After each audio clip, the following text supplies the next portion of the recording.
Habari ndugu mtazamaji na msikilizaji wetu wa Positivity Media. Karibu kwenye mwendelezo wa makala zetu. Leo tumekuletea historia ya kabila la ajabu sana barani Afrika. Kabila liitwalo Sani, maarufu kama Bushmen. Ungana nani uweze kuwajua hawa Bushmen. Ni watu wa namna gani? Kabila la Bushmen, wanaojulikana zaidi kama San, ni miongoni mwa jamii za kale zaidi duniani. Wengi wao hupendelea kuitwa San, huku jina Bushmen likiwa la kikoloni na wakati mwingine huonekana kuwa na hisia hasi. Historia yao si tu historia ya Afrika Kusini mwa jangwa la Sahara, ni sehemu ya historia ya mwanzo wa binadamu wote. Asili na mwanzo wa kale wa wanadamu. Watafiti wa anthropolojia na sayansi ya vinasaba, genetics, wamebaini kwamba San ni miongoni mwa makundi yenye urithi wa kale zaidi wa kibinadamu duniani.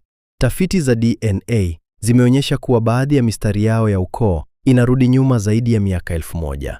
Hii ina maana kwamba mababu zao waliishi Afrika Kusini wakati binadamu wa kisasa, Homo sapiens, walipokuwa bado wanaenea duniani. San wanaaminika kuwa mabaki ya jamii za kale za wawindaji wakusanyaji waliokuwa wakienea katika maeneo makubwa ya Afrika Kusini kabla ya ujio wa makundi ya wafugaji na wakulima wa Kibantu. Je, maeneo waliokaa ni yapi?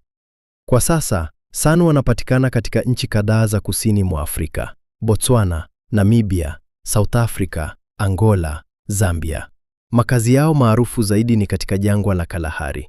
Tofauti na mtazamo wa wengi kwamba jangwa ni eneo lisilo na maisha, Kalahari lina mifumo ya kipekee ya ekolojia inayowezesha kuishi kwa wanyama na binadamu wenye maarifa ya mazingira.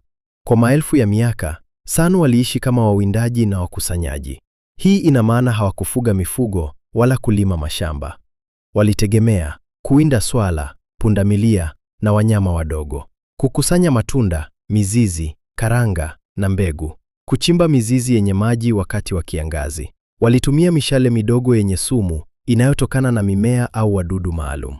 Ujuzi wao wa kufuatilia nyayo za wanyama ulikuwa wa hali ya juu sana. Waliweza kusoma alama za ardhini kama kitabu. Je, lugha zao ni zipi? San wanajulikana kwa lugha zao yenye sauti za click, mlio wa kubonyeza ulimi. Lugha hizi ni sehemu ya familia ya lugha za Khoisan. Sauti za click hutengenezwa kwa ulimi kugonga paa la mdomo au meno. Lugha zao ni tajiri sana kwa maneno yanayohusiana na mazingira, wanyama na hali ya hewa, ikionyesha namna maisha yao yalivyokuwa yameunganishwa moja kwa moja na asili. Je, muundo wa jamii upoje hasa? San hawakuwa na mfumo wa kifalme au utawala mkali. Jamii yao ilikuwa ya usawa, egalitarian, isiyo na mali binafsi kubwa, inayotegemea ushirikiano. Hakukuwa na tabaka la matajiri na maskini. Chakula kiligawanywa kwa usawa. Maamuzi yalifanywa kwa majadiliano ya pamoja. Huu ni mfumo uliosaidia kuzuia migogoro mikubwa ya ndani. San wameacha urithi mkubwa wa sanaa ya miambani katika maeneo mengi ya kusini mwa Afrika. Michoro hii ina umri wa maelfu ya miaka. Inapatikana katika maeneo ya Drakensberg Mountains na maeneo mengine ya Namibia na Botswana.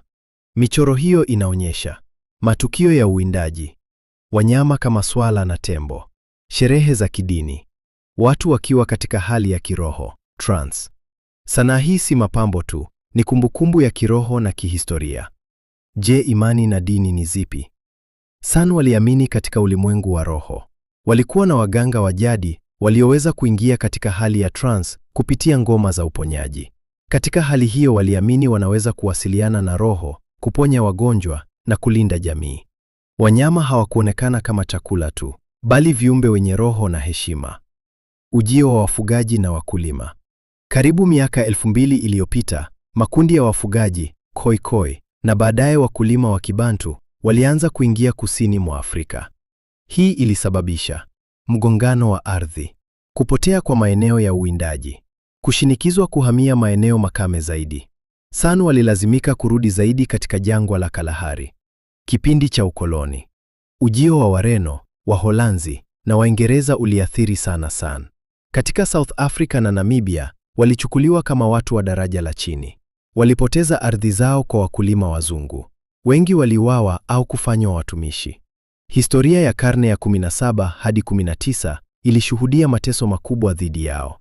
Katika Botswana, serikali iliunda hifadhi za wanyamapori kama Central Kalahari Game Reserve. Baadhi ya San waliondolewa kwa madai ya uhifadhi wa mazingira. Hata hivyo, San walifungua kesi mahakamani kudai haki ya kurudi katika ardhi zao za mababu. Mwaka 2006, mahakama ya Botswana ilitoa uamuzi uliowaruhusu baadhi yao kurejea. Changamoto za kisasa. Leo San wanakabiliwa na umaskini, upotevu wa lugha, uraibu wa pombe katika baadhi ya jamii, ukosefu wa elimu rasmi, shinikizo la utalii wa kitamaduni. Baadhi yao wameanza kushiriki katika miradi ya utalii wa kitamaduni ili kupata kipato, huku wakihifadhi utamaduni wao. Umuhimu wa San kwa dunia.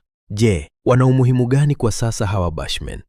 San ni dirisha la kuangalia jinsi wanadamu wa mwanzo walivyoishi. Wamefundisha dunia kuhusu maisha endelevu, sustainability, heshima kwa mazingira, jamii za usawa, maarifa ya tiba za asili. Katika enzi ya mabadiliko ya tabia nchi, maarifa yao ya kuishi katika mazingira magumu yana thamani kubwa sana. Historia ya kabila la San au Bushmen si hadithi ya kabila dogo tu la jangwani. Ni historia ya mwanzo wa ubinadamu. Ni ushahidi kwamba kabla ya ustaarabu wa majengo marefu na teknolojia, kulikuwepo hekima ya kuishi kwa uwiano na dunia.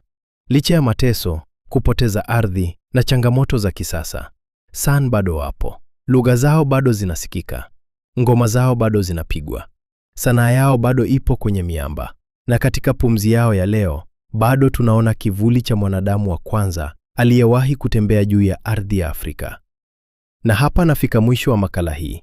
Endelea kuwa nami kwenye video zinazofuata. Usisahau kulike, comment, share na subscribe.